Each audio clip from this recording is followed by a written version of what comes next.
Por favor, abra a palavra de Deus no Evangelho de Lucas, capítulo 17. Vamos ler o versículo 12. Aqui está falando de Jesus. Vamos lá. E entrando Jesus numa certa aldeia, saíram-lhe ao encontro 10 homens leprosos, os quais pararam de longe. E levantaram a voz, dizendo: Jesus, mestre, tem misericórdia de nós. Amém? Jesus estava indo por um caminho entre Samaria e Galileia. A Samaria, apesar de estar dentro de Israel, era considerado um território estrangeiro, como a Cisjordânia hoje é em Israel, está dentro do país, mas pertence aos palestinos. Belém está dentro de Israel, mas hoje pertence aos palestinos. Jericó está dentro de Israel, mas pertence também aos árabes, aos palestinos. E na época de Jesus, Samaria, que também existe lá ainda hoje, dentro de Israel, mas era considerado um lugar estrangeiro. Então Jesus ele está passando entre um território estrangeiro dentro de Israel e a Galileia. E ele está entrando numa aldeia, num pequeno povoado.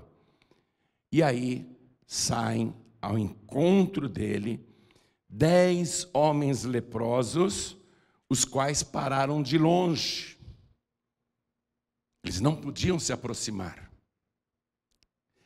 Os leprosos, eles eram isolados, eles tinham que manter um distanciamento social.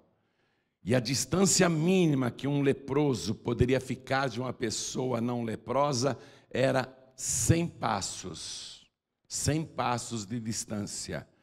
Por isso que aqui está dizendo que eles pararam de longe, eles estão a 100 passos de distância e eles gritam, mestre, Jesus, tem misericórdia de nós. Amém? Eu leio mais uma vez e você repete em seguida. E entrando numa certa aldeia, saíram-lhe ao encontro 10 homens leprosos, os quais pararam de longe e levantaram a voz, dizendo: Jesus, mestre, tem misericórdia de nós. Amém? Quem acredita que isso aconteceu? Eu também creio. Então vamos desocupar as mãos e dar para esta palavra a melhor salva de palmas que já demos em toda a nossa vida. E enquanto você aplaude, levante os teus olhos e diga: Senhor, estas palmas são para ti. Aplaude e diga: glória ao teu nome, Senhor. Continua aplaudindo e glorificando. Você que está de longe assistindo pela TV ou pela internet, junte-se a nós aqui em São Paulo e dá glória a Deus também. Aplaude também. Pai querido e Deus amado, olha quanta gente agora te aplaudindo e te glorificando.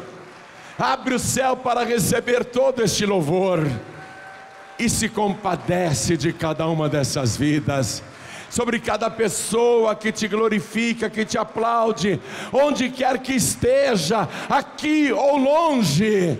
Derrama a tua bênção, a tua virtude, o teu poder. Pai bendito, quem ligou a TV agora, o rádio, o computador, a internet, não quer ouvir um homem, todos querem ouvir a tua palavra. Então vem com teu espírito agora, tome o lugar do pregador, apareça o Senhor no lugar do mensageiro, envia a tua palavra com poder e autoridade, e que a tua palavra vá, percorra toda a terra e prospere naquilo para o qual está sendo enviada, em nome do Senhor Jesus. Diga amém, Jesus. Poder se assentar, por favor. A lepra foi mencionada na Bíblia e tratada de uma maneira bem orientada pelo próprio Deus. E Deus, sabendo que a lepra era extremamente contagiosa, encarregou os sacerdotes de examinarem toda e qualquer suspeita de lepra. O sacerdote, ele era treinado pela palavra, quais eram as características, os sintomas de uma pessoa leprosa, para que o sacerdote pudesse diferenciar uma alergia de pele, ou uma coceira, ou qualquer outra ferida de pele, de uma lepra. Deus deixou tudo detalhado, está lá no livro de Levítico, capítulo 13 e o capítulo 14. Mas era necessário um isolamento brutal, porque a lepra poderia matar todo mundo e não havia remédios. Aliás, até hoje não há cura para essa doença, existe controle, como a AIDS. A AIDS não tem cura, ela tem um controle. Hoje em dia a lepra tem um controle, mas cura, a hanseníase, que é o nome científico da lepra, é uma doença que ainda causa muito sofrimento. Então ela vem desde a época de Moisés, 3.450 anos atrás, perdurou na época de Jesus, porque nós estamos vendo que Jesus está agora com 10 leprosos diante dele, e a lepra veio atravessando os séculos, e mesmo no século 20 e 21, ela continua acontecendo. Aqui no Brasil e em todos os países do mundo, desde o início do século 20, se criaram os leprosários. Os leprosários eram lugares isolados em vários lugares e cidades do Brasil, onde toda pessoa com hanseníase era encaminhada e ela era tirada do convívio da sociedade por causa dessa facilidade de contágio. E nós temos algumas matérias bem atuais a respeito disso, que eu quero pedir para a minha equipe colocar essa matéria bem recente que saiu no jornal. O Estado de São Paulo tem apenas alguns anos, mas é o testemunho de uma mulher, por isso que aparece entre aspas, achei que estava no inferno, diz mulher que viveu em leprosário. Eu quero que você entenda a gravidade da lepra. Casas de isolamento eram destinadas a pessoas com hanseníase e reforçou o preconceito contra pacientes até hoje. Avança com a matéria, por favor. Francisca é o nome da mulher, que pensou que estava no inferno dentro do leprosário. Francisca, que precisou se isolar do resto do mundo, estamos falando da nossa época. Passou por vários lugares até chegar à colônia Souza Araújo, espaço na capital, destinado a pessoas diagnosticadas com a doença. Ela só foi reencontrar a família 5 anos depois, já curada. Devido à hanseníase, Francisca ficou com mãos e pés deformados. Hoje, as sequelas são evitáveis. Entre aspas, ela falando, quando cheguei lá, achei que eu estava num outro mundo, no mundo das pessoas diferentes, porque não tinham mão, não tinham pé, não tinham nariz, não tinham orelha. Ou eu estava no inferno, um dos dois, conta Francisca, hoje com 63 anos. Próxima matéria. Os brasileiros que foram separados à força de paz com lepra e lutam por reparação. Eu vou avançar com essa reportagem, porque esses bebês aqui, está vendo?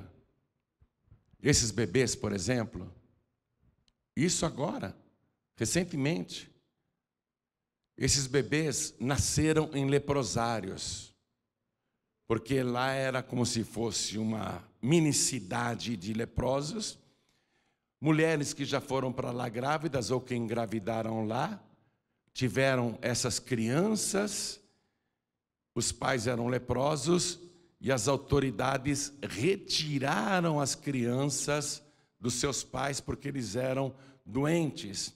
Helena Bueno Gomes nasceu em 1961 em uma cadeia da região de Pirapitingue, em Itu, no interior de São Paulo. No dia seguinte foi separada de sua mãe, que nunca conheceu, porque a mãe era leprosa. 4 décadas depois, descobriu que seus pais eram pacientes de hanseníase e internos da colônia do hospital Dr. Francisco Ribeiro Arantes, um dos maiores leprosários brasileiros do século XX. Também conhecidos como asilos e sanatórios, os leprosários eram grandes espaços onde ficavam as pessoas com a doença. O objetivo era isolar totalmente os pacientes da sociedade. O preconceito contra a lepra é histórico. Até a década de 40, o tratamento era desconhecido. Avança mais. Muitos anos depois, percebi que nasci em uma cadeia dentro do hospital, para onde eram mandados os pacientes que não obedeciam às ordens das autoridades na colônia, explica Helena. Essa é ela aí hoje, né? Ela descobriu muitos anos depois ter sido separada dos pais, porque ela nasceu justamente lá em Itu, nessa cadeia que era um leprosário. A regulamentação dos leprosários aconteceu na década de 1920, com a criação da Inspetoria de Profilaxia e Combate à Lepra e Doenças Venéreas. Estes espaços passaram a ser organizados como uma cidade, com escolas, praças, dormitórios, refeitórios e até delegacias, prisões e cemitérios. Chegaram a existir cerca de 40 leprosários em todo o Brasil. Em 1949, o isolamento forçado dos ancenianos em leprosários virou lei federal que vigorou até 1986. Atenção, virou uma lei federal de que toda pessoa com lepra deveria viver em leprosário, e essa lei durou até 1986, portanto é uma coisa muito recente. A legislação permitia separar os filhos dos pacientes que engravidassem dentro das colônias. Ainda bebês eram enviados em cestos a educandários e preventórios, espécie de creches de filhos considerados órfãos, mesmo tendo pais vivos. Mesmo tendo pais vivos. Vai passando, aí aparecem fotos, né? É uma matéria bastante longa, eu não vou ler tudo para você, mas vai avançando mais. Né? Getúlio Vargas até conheceu o leprosário em Bauru, também tinha em Bauru, continua avançando. É uma matéria muito comprida, havia essa separação entre pais e filhos, e você vê como isso foi tratado no Brasil. Eu morei em Manaus em 1981. Eu fiquei impressionado em Manaus, porque quase toda esquina que eu parava com o meu carro, nos cruzamentos, nos semáforos, nos faróis, vinham pessoas sem nariz, sem orelha, pessoas deformadas, pedir alguma coisa, pediram dinheiro, né? Porque o sol de Manaus, o calor daquela região dos trópicos, causa muitos danos na pele. Em Manaus também tem leprosários. Essa matéria é bastante extensa, eu não vou ler mais, mas mostra como foi esse problema que vem desde a época de Moisés, na época de Jesus e também nos nossos dias. Na época de Jesus, o isolamento, já que não existia leprosário, o isolamento era céu aberto. A pessoa diagnosticada pelo sacerdote, era o sacerdote que dizia se a pessoa tinha lepra ou não. É como se fosse uma sentença, tinha poder judicial, tinha poder médico. O sacerdote decretava, isso é lepra, a pessoa tinha que sair de casa. Tinha que deixar esposa, se a mulher fosse a leprosa, ela tinha que deixar o marido e os filhos, sair de casa e ir para o isolamento no deserto.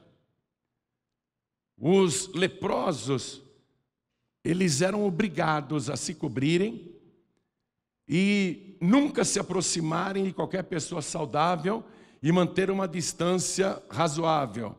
Se qualquer pessoa fosse se aproximar inadvertidamente, o leproso ou a leprosa tinha que gritar bem alto: imundo, imundo, eu sou imundo, imunda, imunda, não chega perto.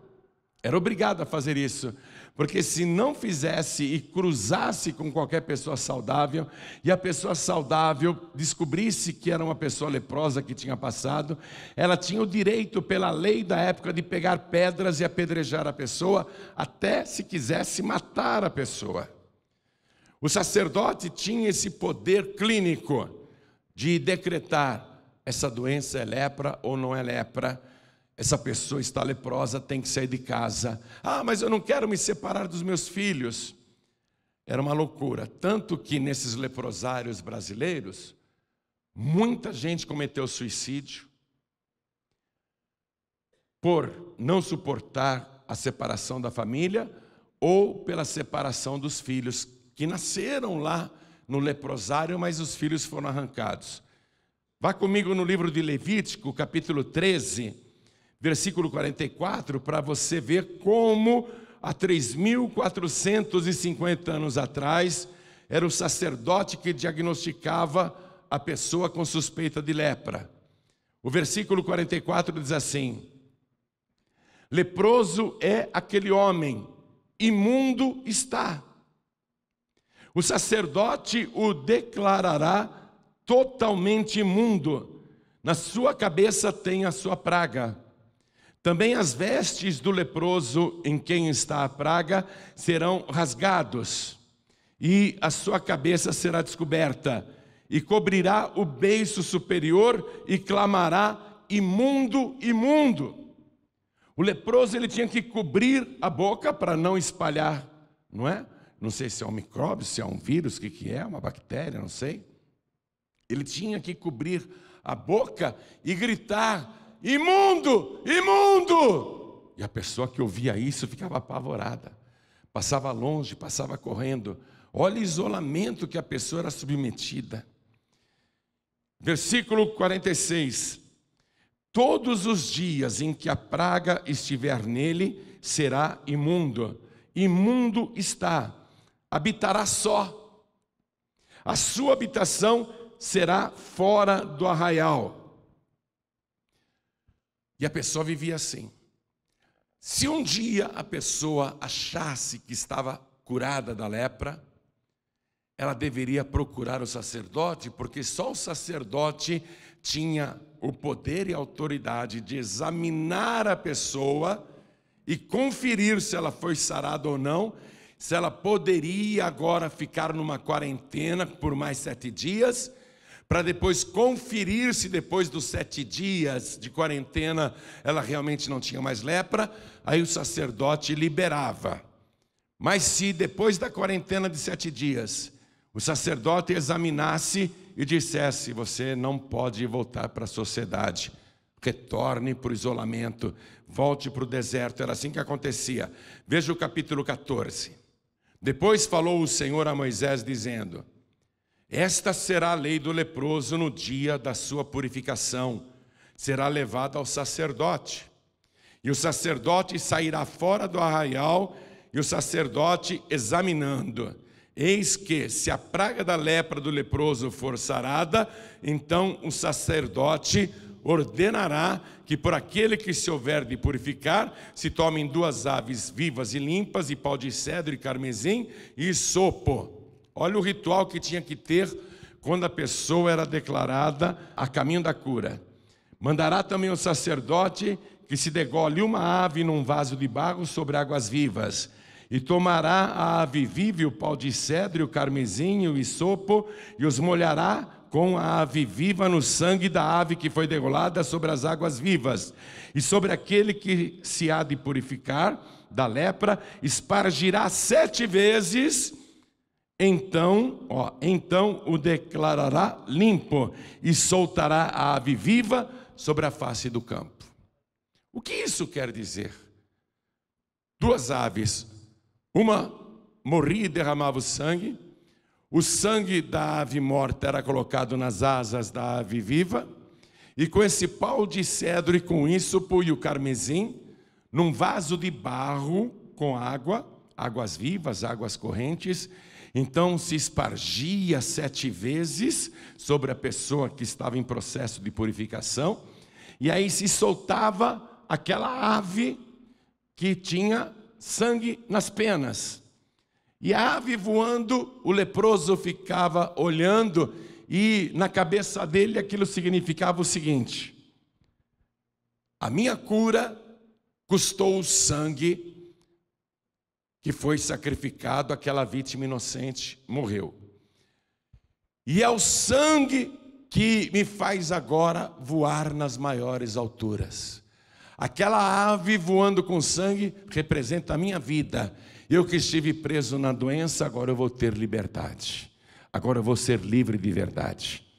O hisopo foi usado na cruz de Jesus, e o pau de cedro aqui representa o madeiro onde Jesus foi crucificado, e a ave morta representa o Senhor Jesus sacrificado por nós, o seu sangue derramado. E toda pessoa aqui que tem o sangue de Jesus pode voar não apenas nas maiores alturas, mas voar para a glória, para a vida eterna, ao encontro do Senhor nos ares. É um voo espiritual. A pessoa que tem o sangue de Jesus começa a voar nas maiores alturas. A lepra na Bíblia é comparada ao pecado, porque igualmente o pecado é contagioso. E se você não quer se contaminar com o pecado, se afaste de gente pecadora. Porque se você ficar andando com gente que cheira cocaína, você vai acabar cheirando com elas. Se você ficar andando com gente que se embriaga, você vai acabar bebendo com elas. Se você ficar andando com gente que não presta e faz coisas erradas, inclusive furtos e assaltos, você vai acabar se contaminando com aquele pecado. O distanciamento do pecado, um distanciamento rigoroso, é que garante que você não será contaminado. Nem sempre, não é? Nem sempre, porque hoje em dia mesmo, você mantendo distância de pessoas que são grandes pecadoras, o pecado entra na tua casa através da tela da televisão, e pela internet então nem se fala. Pela internet você não tem ideia do que o teu filho pequeno anda vendo. A quantidade de pornografia que ele acessa, a quantidade de joguinhos diabólicos que ele está brincando, as conversas que essas crianças têm entre elas. Se você examinar o celular do teu filho e da tua filha, não me vem com esse papo que tem que ter privacidade da criança. Se você examinar, você vai ver que o pecado está entrando direto na tua casa, seja através da televisão, seja através da internet, ou seja através do teu celular. Então hoje em dia é muito difícil a pessoa manter um distanciamento social do pecado. As pessoas estão contaminadas. Então a lepra era tratada dessa maneira, na época de Moisés, na época de Jesus, o sofrimento era muito grande, e você viu que até no Brasil, a tragédia que é a lepra. Então nós estamos falando de uma coisa grave. Voltando para o episódio dos 10 leprosos, que de longe, a coisa de 100 passos de distância, ficaram gritando para Jesus: Mestre, tem misericórdia de nós. E Jesus está se aproximando dos seus últimos dias antes da cruz. Jesus não podia fazer muita coisa naquela hora, mas como Ele é o Senhor, Ele estava entrando na cidade, os leprosos não podiam entrar na cidade, era de longe. Então Jesus libera uma palavra de longe mesmo, uma palavra estranha. Jesus diz assim, versículo 14: E Jesus, vendo-os, disse-lhes: Ide e mostrai-vos aos sacerdotes. Um leproso só podia ir se mostrar ao sacerdote se achasse que está curado. Eu acho que eu estou bem, minhas feridas sumiram, as infecções, não é? As pústulas, as manchas, eu já não estou me sentindo mal como antes, eu vou me mostrar ao sacerdote. Mas acontece que esses homens estão deformados pela doença. Esses homens estão em carne viva. Eles estão como mortos-vivos, de longe, com o rosto coberto, clamando por misericórdia. E Jesus diz: vocês mostrem-se aos sacerdotes. Jesus não disse: eu estou curando vocês aí agora à distância mesmo. Jesus falou uma palavra como se o milagre já estivesse acontecido, porque eles só poderiam se mostrar aos sacerdotes se já estivessem sarados, mas eles não estavam sarados ainda. Mas Jesus deu uma ordem como se eles já pudessem procurar os sacerdotes para conferir a cura. E eles, estranhamente, obedeceram. Cada um foi procurar o seu sacerdote, aquele sacerdote que tinha declarado a lepra. Eles foram cada um se apresentar ao seu sacerdote, porque cada um era de uma região, de um lugar, de uma cidade diferente, de um lugar diferente. O grupo se dispersou, os 10 homens, cada um por uma direção. E um daqueles homens morava em Samaria. E ele então se dispersa para ir não na direção da Galileia, nem de Jerusalém, nem da cidade de Israel. Ele se desloca para ir na direção de Samaria. Cada um foi para um lado. E quando todos eles, atenção, estão indo cada um para se mostrar ao sacerdote que declarou a sua lepra, no caminho eles começam a verificar que uma coisa espantosa está acontecendo, uma coisa inacreditável. A carne que estava podre e cheia de feridas começa repentinamente a ser restaurada. A mão que estava deformada vai voltando ao normal. O braço que estava coberto de feridas, o peito, a perna, o pé, cada um começa a se examinar e percebe que está sarado, que foi curado inexplicavelmente. Bastou obedecer, bastou fazer o que Jesus mandou. E aquele único que estava indo na direção de Samaria, porque os judeus não iam para Samaria, era um território evitado pelos judeus, lá só moravam estrangeiros pagãos, eram pessoas isoladas de Israel, havia muito preconceito dos judeus contra os samaritanos, então ele é o único que está indo para Samaria, e ele percebe que com ele o milagre começou a acontecer. Ele vai se olhando também, e ele não está acreditando no que ele está vendo, mas será que é verdade? Eu tinha um cheiro horrível, eu não aguentava respirar o meu próprio cheiro, um cheiro de imundície, eu era um imundo, mas esse cheiro horrível que brotava da minha pele, da minha carne, esse cheiro não está mais em mim, a ferida não está mais em mim. O que está acontecendo? As minhas feridas estão sumindo. E ele começa a dar glória a Deus, ele começa a glorificar o nome do Senhor. Ele estava voltando para casa, os outros também. E deixa eu dizer isso para você: a tua bênção, o teu milagre, o que você precisa, foi ordenado por Jesus aqui. E antes que você chegue na tua casa, no final desta reunião, você vai dar glórias a Deus no meio do caminho, e você vai dizer: Jesus me abençoou, Ele está vivo de verdade. Esse samaritano, ele começa a dar glória a Deus, em voz muito alta, e ele pensa: foi Jesus, eu ia me mostrar ao sacerdote, eu ia lá, foi Jesus, Ele mandou me mostrar ao sacerdote, depois eu vou me mostrar ao sacerdote, porque agora eu vou me mostrar ao meu sumo sacerdote. o maior de todos os sacerdotes. Eu vou me mostrar e agradecer a Jesus Cristo, e eu vou adorá-lo, eu vou agradecer, porque Ele curou a minha lepra. Coisa maravilhosa.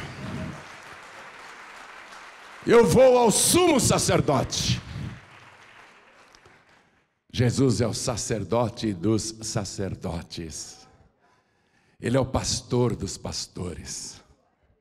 Jesus é o Senhor dos senhores. Jesus é o Rei dos reis. Jesus é o médico dos médicos. Jesus é tudo na nossa vida. Tudo que você imaginar, Ele é o máximo. E esse único curado, ele vai e ele se prostra diante de Jesus.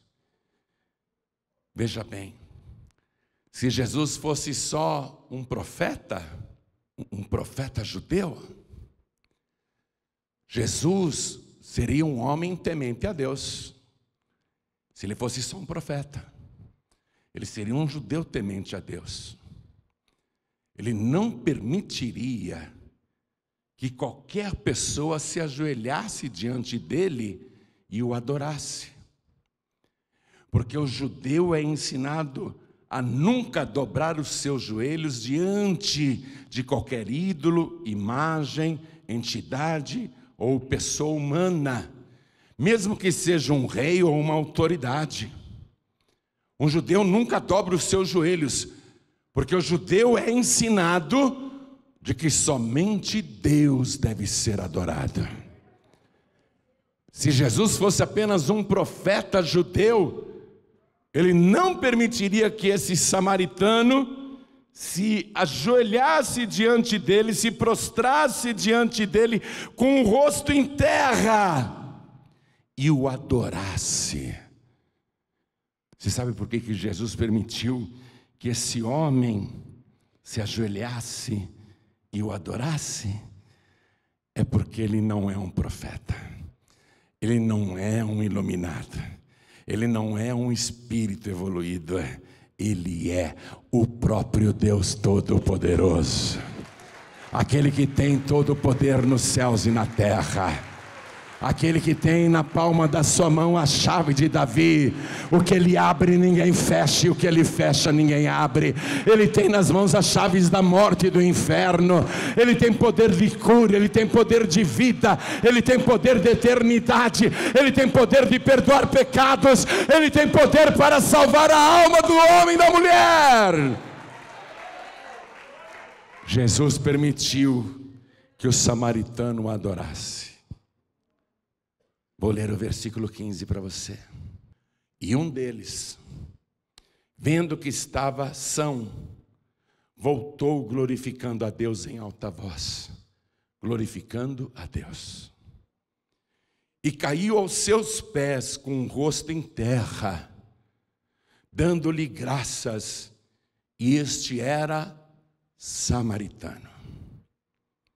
Os outros 9 eram judeus. O Evangelho de João diz que Jesus veio para os seus, mas os seus não o receberam. Você já deve ter lido isso. Mas a todos quantos o receberam, o Evangelho diz, Deus deu a cada um deles o poder de serem feitos filhos de Deus, aos que creem no seu nome. Este samaritano, estrangeiro, o único que não era judeu, pois os judeus recusaram Jesus.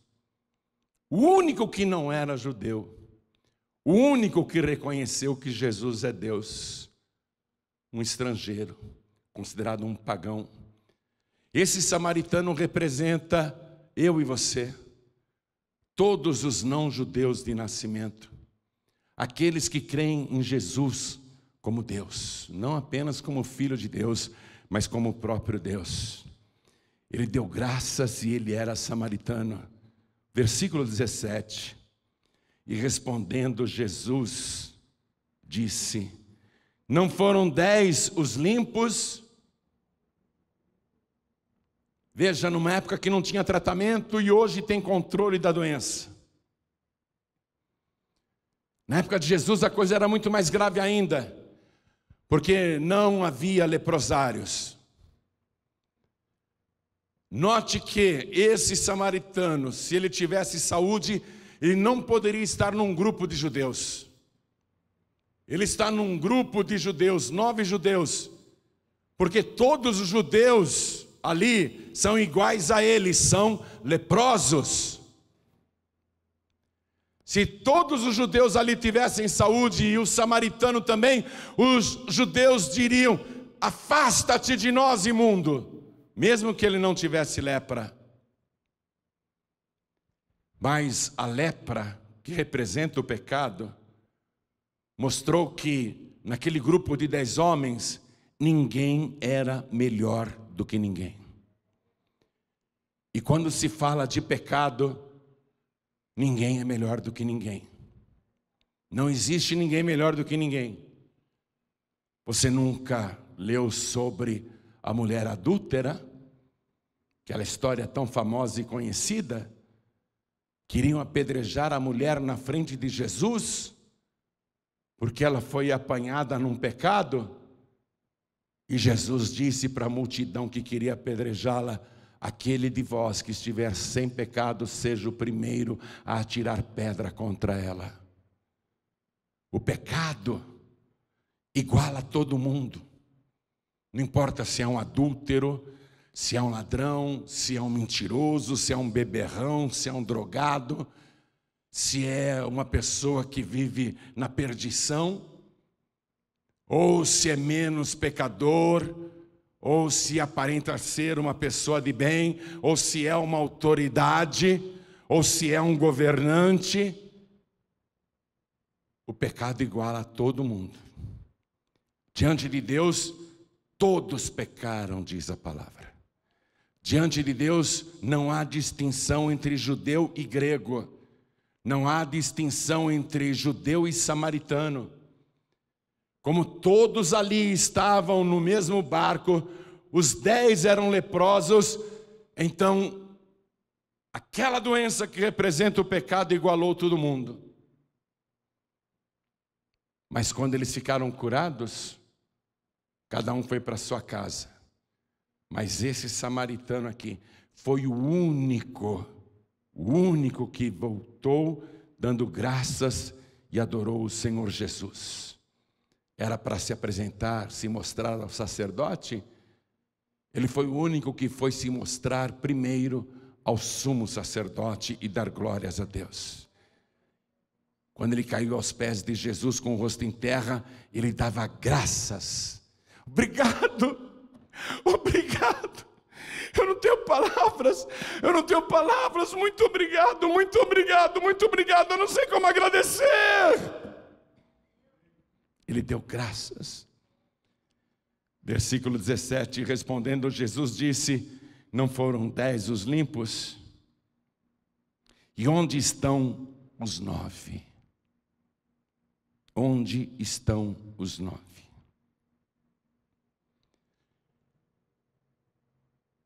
Jesus está fazendo uma pergunta. Ele está indignado. Ele continua e diz: não houve quem voltasse para dar glória a Deus? Jesus está dizendo: eu sou Deus. Não houve quem voltasse para dar glória a Deus, senão este estrangeiro. Dos 10 que foram abençoados por Deus, dos 10, só um voltou para dar glória a Deus. O homem está lá ajoelhado, dando graças. Obrigado, obrigado, meu Senhor, obrigado, meu Deus, obrigado, obrigado. Eu estou limpo, eu estou curado. Obrigado, olha, Senhor, muito obrigado mesmo, que maravilha. Foi um sofrimento. Eu pensei em suicídio várias vezes, eu pensei em morrer muitas vezes, eu queria acabar comigo. Eu sofria muito, eu mesmo não me aguentava, eu estava podre. mas o Senhor me sarou, o Senhor me curou, muito obrigado, o Senhor me libertou, muito obrigado, muito obrigado, muito obrigado. Ele só agradecia. Seja uma pessoa agradecida. Dê graças a Deus o tempo todo. Eu sei que o Senhor tem te abençoado muito. Tem ou não tem? Quem tem sido abençoado, abençoada? Então dá glória a Deus. Agradece. Diga obrigado, obrigado, obrigado, obrigado, obrigado. Senhor, eu não tenho palavras. Obrigado, obrigado, obrigado. Como Deus admira um coração agradecido.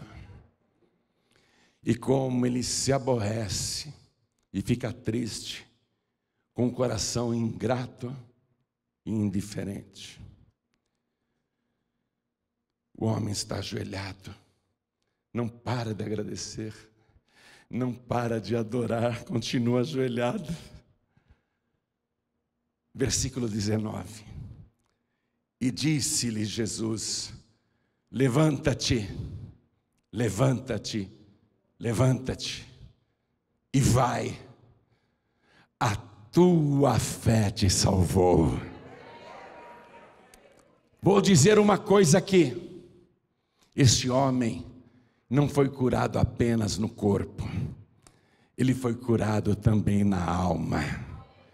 E a cura mais impressionante era a cura que só o Senhor Jesus podia ver. E o próprio homem podia sentir. Ele sabia que mais do que curado, ele estava salvo. Porque ele encontrou Jesus Cristo. Ele encontrou a vida. Ele encontrou quem ele precisava. Dos 10 doentes, só um voltou para agradecer e só um foi salvo. Dos 10 curados, só um voltou para dar graças. E dos 10, só um, atenção, só um foi salvo. Aqueles outros 9, você pode acompanhá-los. Eles foram para suas casas. Primeiro se mostraram para o sacerdote, cada um tinha o seu. O sacerdote examinou bastante e falou: realmente, não tem nem um sinalzinho da lepra. Você não precisa ficar nem de quarentena. Realmente, você foi curado, você está curado. Pode voltar para a tua casa. A pergunta é: esse que foi se mostrar ao sacerdote comum, ele contou que foi Jesus que o sarou? Ou não contou? Não sabemos dos detalhes, mas ele não voltou para Jesus. Os outros 8, a mesma coisa. Se mostraram aos seus sacerdotes, não sei se eles disseram que foi Jesus que os curou, devem ter dito, mas não voltaram para Jesus. Não voltaram, porque eles só queriam a bênção, eles não queriam o abençoador, eles só queriam o milagre, mas não queriam andar com Jesus. E mais importante do que andar com Jesus é ir para casa, ir para o seu trabalho, ir cuidar da sua vida, ganhar dinheiro, rever a família. Você pode acompanhar os outros 9 que foram sarados e não voltaram para Jesus, nem para agradecer. Você pode acompanhá-los. Mas se você continuar acompanhando esse tipo de gente, no final você vai terminar como eles. Porque nenhum daqueles 9 que não voltou para Jesus, nenhum daqueles 9 foi salvo. Jesus perguntou uma vez numa pregação: de que adianta o ser humano ganhar o mundo todo se perder a sua alma? Que adianta? Meu corpo foi restaurado, olha só, família, eu fui curado, eu estou bem, olha só, já estou com saúde, já posso trabalhar, já posso morar com a minha família, já posso ganhar dinheiro, já posso comprar as coisas, já posso investir, já posso viver a vida, já posso aproveitar a vida. Meu corpo está bom, mas e a alma? Mas e a alma? Continuava leprosa por causa do pecado, porque o pecado é comparado à lepra. E o único que tem poder para limpar a alma, não apenas o corpo, limpar a alma é o Senhor Jesus. Ele é o único que pode te purificar de todo pecado. Todo pecado. Pastor João Ribeiro, o meu pecado é muito grave. O meu passado é tenebroso. Eu tenho vergonha de mim mesmo, é com arrependimento que eu estou aqui dentro. Eu até mantenho distância, eu não conto para as pessoas o pecador miserável, a pecadora miserável que eu sou. Você não precisa contar nada, Jesus sabe quem você é. Mas se você está aqui, e Jesus está aqui, você pode ter certeza que Ele tem poder para te purificar de todo o pecado. Ele tem poder para lavar a tua alma. E não apenas lavar a alma, lavar o corpo, a mente, o espírito, purificar os teus olhos, a tua boca, as tuas mãos, os teus pés. Ele tem poder para purificar os teus ouvidos e mais, Ele tem poder para escrever o teu nome no livro da vida que está no céu. Ele tem poder de te absolver de todos os teus pecados. Ele tem autoridade espiritual para te dar o paraíso e a vida eterna. Ele pode ir muito além da bênção que você está buscando. Buscar a bênção, toma a bênção. É a cura que você quer, toma a tua cura. Mas eu não quero só curar o teu corpo. Eu quero sarar a tua alma. Eu quero perdoar os teus pecados. Eu quero escrever o teu nome no livro da vida. E quero te dar uma paz que você nunca teve desde que você nasceu. Eu quero te dar uma vida que você nunca experimentou antes. Eu quero te dar coisas que você sequer pediu ou sonhou. É isso que Jesus quer fazer. Não apenas esse milagre que você está precisando. Isso Ele já fez. Ele já fez. Eu estou falando como Jesus me ensinou aqui. Ide e mostrai-vos ao sacerdote. Eu sou o sacerdote dessa igreja. Você está se mostrando para mim. E eu digo, o teu milagre já foi dado, a tua bênção já foi dada. Você já recebeu o que veio buscar. Mas Jesus Cristo quer te dar algo que é muito mais valioso do que todas as curas, prodígios e maravilhas. Ele quer operar em você o maior milagre de todos os tempos. Ele quer pegar você e colocar na glória. Ele quer te introduzir na vida eterna. 10 foram curados, só um foi salvo. Acontece isso hoje em dia de monte. A pessoa faz uma campanha de oração, recebe todos os milagres, não preciso mais ir na igreja. Tudo que eu queria eu já consegui, minha vida já melhorou muito. Arrumei emprego, estou ganhando dinheiro. Minha família foi restaurada, minha saúde foi restabelecida. Eu fiz a campanha de oração, funcionou, não preciso vir mais na Paz e Vida. Muitos fazem isso, uma pena. Porque não é só isso que Jesus quer te dar. Ele quer te dar aquilo que dinheiro nenhum pode comprar. Aquilo que ninguém no mundo pode te oferecer. Ele quer te dar algo que só Ele tem. A vida eterna. Só Ele pode te dar isso. E como Ele deseja te dar isso. Se você quiser, você vai possuir a vida eterna agora. Se você quiser, Ele vai falar isso para você. A tua fé te salvou. Ele vai responder isso para você. Ele vai dizer e você vai sentir que está salvo, que está salva. Toda a igreja fique de pé, por favor. Curas e milagres, prodígios e maravilhas. Pode tomar posse. Ide e mostrai-vos ao sacerdote. Você já está se mostrando para mim, e eu já estou dizendo que a tua bênção já foi dada. Mas Jesus não quer que você volte para a tua casa só com isso. Só com isso. Ele quer que você volte para casa com o maior tesouro que uma pessoa é capaz de achar nesta vida. Ele falou do tesouro escondido.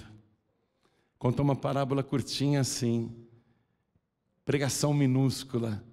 Eu queria ter esse dom de Jesus de fazer pregações minúsculas e dizer tudo. Jesus falou: o reino dos céus é como um tesouro enterrado num campo que um homem acha e esconde. E ele vai, vende tudo quanto tem e compra aquele campo. Essa é a parábola. Traduzindo, o reino dos céus é esse tesouro que poucos encontram. De cada 10, 1. O tesouro escondido, o tesouro mais precioso. A pessoa se desfaz de tudo, da vida no mundo, das religiões que ela tinha, das velhas amizades que só conduziam aos leprosários. A pessoa abre mão de tudo, porque ela sabe que naquele campo tem o tesouro escondido. E o tesouro, o que vale mesmo é o tesouro, não o campo. Ele compra o campo, não por causa do campo. O campo é bobagem. O que vale mesmo é o tesouro. E o tesouro está aqui dentro. E se você é de Deus, você achou o teu tesouro. E você é capaz de dar a tua vida por causa desse tesouro. Eu quero entregar a minha vida para Jesus por causa desse tesouro. Jesus, Ele deseja não apenas abençoar sua vida neste século. Ele quer te abençoar de uma maneira que isso perdure por toda a eternidade. Que atravesse a vida eterna. Ele quer te dar um bem realmente eterno. Um bem permanente, uma coisa que nunca passará. E Ele te oferece isso agora. Chama-se salvação. É isso que Ele quer te dar. Pastor João Ribeiro, eu quero. É o que eu estou buscando, é o que eu estou precisando. Eu não quero apenas voltar para a minha vida satisfeito com os milagres, as bênçãos, e continuar sem paz, continuar com medo do inferno, continuar com medo do juízo final que um dia eu vou ter que enfrentar. Eu quero mais do que as bênçãos. Eu quero hoje a absolvição. Eu quero hoje o meu perdão. Eu quero hoje o meu nome escrito no livro da vida. Hoje eu quero dar a minha vida por este tesouro que eu descobri, que é o reino dos céus. Eu quero o reino dos céus. Eu dou a minha vida para ganhar o reino dos céus. Se você fizer isso, o teu nome vai ser escrito lá na glória. O que eu faço, João Ribe? Pega a tua mão direita assim, ergue ao céu e diga: eu quero dar a minha vida ao Senhor Jesus e declará-lo como meu único, suficiente, exclusivo e eterno Salvador. Quem quer, ergue a mão direita assim bem alto. Quem quer? Glórias a Deus. Vem aqui para frente, você que quer. Vem para cá. É o tesouro. É o tesouro. Quem acha esse tesouro, dá a vida por ele, a pessoa se entrega pelo reino dos céus. Vem aqui para frente, vem. Você que quer o teu nome escrito no livro da vida, vem aqui para frente.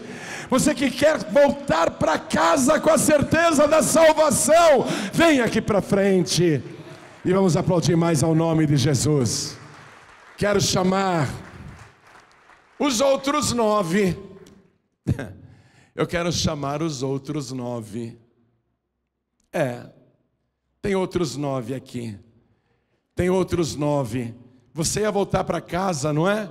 Mas agora você pensou bem e você decidiu, quer saber de uma coisa? Eu volto para Jesus. Eu vou me colocar aos pés de Jesus. Seja como filho pródigo, seja como filha pródiga, seja como uma pessoa agradecida, eu vou me colocar aos pés de Jesus. Então vem aqui para frente. Se você está sentindo o desejo de vir, vem para cá, venha, saia do teu lugar. Isso, venha. Vem os outros 9, vem. Deus ama um coração agradecido. Deus ama uma alma agradecida. Venha, venha, você que é uma pessoa agradecida, venha. E quero falar com todas as pessoas que se sentem fracas. Pastor João Ribe, que coisa agora nesses últimos tempos, não? Está acontecendo comigo um esfriamento. Eu estou esfriando na vontade de orar, na vontade de ler a palavra, na vontade de vir para a igreja. Às vezes eu estou em casa e penso, hoje eu não vou para a igreja não. Depois eu me empurro, eu venho e percebo o quanto isso me faz bem. Eu não quero me afastar de Jesus. Eu quero uma renovação na minha fé, na minha disposição, a renovação do primeiro amor. Então, vem aqui para frente, vem para cá, vem para cá. É tão bom quando você se empurra e vem. Só que a partir de agora você não vai se empurrar mais. Você vai ter a maior alegria. Oba, está no horário de eu ir para a paz e vida. Está na hora de eu ir para a casa do Senhor. Vamos aplaudir mais ao nome de Jesus. E se mais alguém quer vir para frente, aproveita e vem. Enquanto eles estão vindo, quero falar com você que está assistindo pela TV ou pelo youtube.com/joãoribe ou pelo facebook.com/joãoribe. Você que está ouvindo esta mensagem pela Rádio Feliz FM ou pelo aplicativo grátis da Feliz FM que você baixou na App Store ou Google Play, está ouvindo aí no seu celular. Quero falar com você que está ouvindo esta mensagem no podcast. Você quer voltar ou entregar sua vida para Jesus? Quer colocar diante dele a tua gratidão? Você que está me assistindo e ouvindo à distância, consegue se ajoelhar aonde está? Então se ajoelhe. E se você está em trânsito e não tem como se ajoelhar, tudo bem, coloque a mão direita sobre o teu coração. E você que veio para frente, já tem muitos ajoelhados aqui. Se não conseguir se ajoelhar, não faz mal, viu? Mas se conseguir se ajoelhar é bom. Porque está escrito que um dia diante dele todo joelho se dobrará. Não tem jeito. Bem-aventurados os que dobram os joelhos agora. Você é bem-aventurado, viu? Você é bem-aventurada, porque você está dobrando o joelho antes do juízo final. No juízo final não vai ficar um de pé. Eu vou me ajoelhar ali, não para clamar por perdão e misericórdia, eu vou me ajoelhar para adorá-lo. Mas aqueles que não vão se ajoelhar para adorá-lo, vão se ajoelhar de medo, porque os joelhos vão tremer, enfraquecer, e os joelhos se dobrarão. Todos os joelhos se dobrarão um dia diante dele, todos, grandes e pequenos, ricos e pobres, de todos os povos e raças. A lepra não igualou os 9 judeus com aquele samaritano? O pecado iguala toda a humanidade. E bem-aventurados aqueles que nesta vida dobram os joelhos para pedir perdão dos seus pecados. Então você que está comigo aqui na sede da Paz e Vida, coloque a mão direita sobre o teu coração E você que está à distância, faça isso também. A igreja continua de pé, por favor. E você que está com a mão direita sobre o seu coração, ore comigo desta maneira: meu Deus e meu Pai. Diga com fé: meu Deus e meu Pai, a tua palavra falou comigo e eu voltei à tua presença, porque eu não quero sair nunca mais de diante de ti. Eu quero te agradecer, te louvar, te engrandecer, te glorificar, te bendizer. Eu quero, Senhor, te servir todos os dias da minha vida, porque eu tinha uma doença que só o Senhor tem a cura, e a cura está no teu sangue precioso. O Senhor é o único que tem a cura para o meu pecado, e o teu sangue tem o poder de me purificar. Então me purifica agora. O teu sangue, Senhor, é o único que tem a cura para o meu pecado. Me purifica agora, me purifica com teu sangue, purifica a minha mente, os meus olhos, os meus ouvidos, a minha boca, as minhas mãos, os meus pés, todo o meu corpo e o meu coração, a minha alma e o meu espírito, e me dá agora, junto com teu perdão, junto com a cura do pecado, me dá agora a certeza da minha salvação, porque eu declaro que o Senhor Jesus é o meu único, suficiente, exclusivo e eterno Salvador para todo sempre. Amém. Continue em espírito, eu e toda a igreja iremos orar por você. Igreja, estenda a mão direita na direção das pessoas ajoelhadas. Deixa eu orar. Pai, esta pessoa parece aquele samaritano agradecida, que reconhece que só o Senhor tem poder para curar a doença do pecado. E o Senhor, com seu sangue, purificou esta pessoa agora.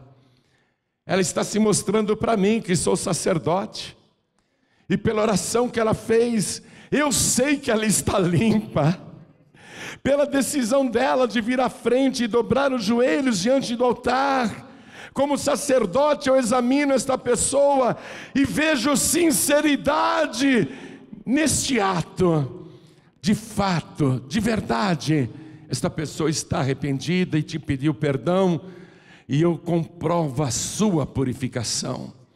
O teu sangue, Senhor, a purificou de todo o pecado. Então confirma o nome desta pessoa no livro da vida do Cordeiro. Dê para esta pessoa agora saúde, vigor, disposição, libertação de vícios. Retira tudo que atrapalha a vida dela e principalmente dê a certeza do perdão e a alegria da sua salvação. Escreve o nome desta pessoa no livro da vida e não permita que o seu nome seja riscado do teu livro.